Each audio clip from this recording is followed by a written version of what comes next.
अगर वायु नहीं रहेगा तो जलेगा नहीं कुछ चीज। अगर कोई चीज जल रहा है उसको रोकना चाहते हैं तो उसके लिए वायु का सप्लाई को रोकना होगा। जैसे गलती से किसी आदमी के शर्ट में आग पकड़ लिया, आग लहरने लगा तो अचानक तो बका जाएगा कि फाड़ के कैसे फेंकेगा उसको। तो अगला आदमी देख रहा है घर में कम्बल है बगल में, फट से उसको लपेट देगा और लपेटेगा एकदम ऐसे ऐसे करके, है ना। जब इस तरह से लपेट देगा तो वायु का सप्लाई बंद हो जाएगा, तब वो ऑटोमेटिक क्या होगा, बुझ जाएगा, तो जलने से बचे। और ज्वलनशील पदार्थ को घर में ना रखें, क्योंकि ज्वलनशील पदार्थ में स्पिरिट भी आता है। अगर आप उसको रख देते हैं तो बहुत मुश्किल है। क्योंकि मैं दिल्ली में जब पढ़ाई करने गया था IAS की तैयारी करने के लिए, तो उस समय ये चतरा सांसद धीरेन्द्र अग्रवाल का बहुत बड़ा सहयोग मिला था मेरे को, तो उन्होंने फ्लैट दे दिया था रहने के लिए। तो वेस्टर्न कोर्ट में मैं रहता था, तो उसके सामने जसलोक बिल्डिंग था और उसमें आग लग गई थी। मैंने आंखों देखा, फायर ब्रिगेड आया, 8-10 घंटा से ऊपर लगा था खाली बुझाने में।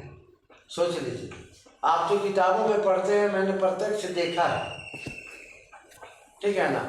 और ये बीजेपी के सांसद भी रहे थे, एक बार जीते थे, हम लोग ने इसको जिताया था।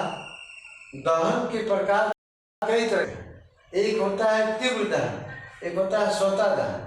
तीव्र दहन क्या है, जैसे पेट्रोल, डीजल, मिट्टी तेल बहुत तेजी से जलता है, तीव्र दहन कहलाता है। और स्वतः दहन का मतलब कि अपने आप आग पकड़ लेता है। जैसे ये रूम है तो रूम का टेम्परेचर कितना होगा, 30 या 32 डिग्री सेंटीग्रेड होगा ना। तो रूम टेम्परेचर पर भी वो जल पड़ता है अपने आप बिना जलाए।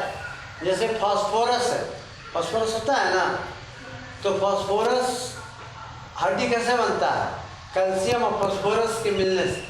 कई बार रात में देखे होंगे कि मुर्दा घाट में देखेंगे कि हड्डी उसका अपने आप जल रहा है, तो कोई सोचता है कि भूत है, प्रेत है, देखो अग्नि पकड़ लिया।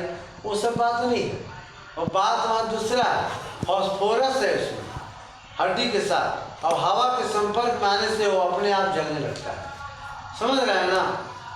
और वही स्वतः दहन हो गया, है ना, अपने आप जल जाता है ना। और विस्फोट क्या हुआ, जिसमें प्रकाश निकलता हो, बहुत तेज उसमें गर्मी निकलती हो, और साथ में उसमें आवाज़ भी निकलता।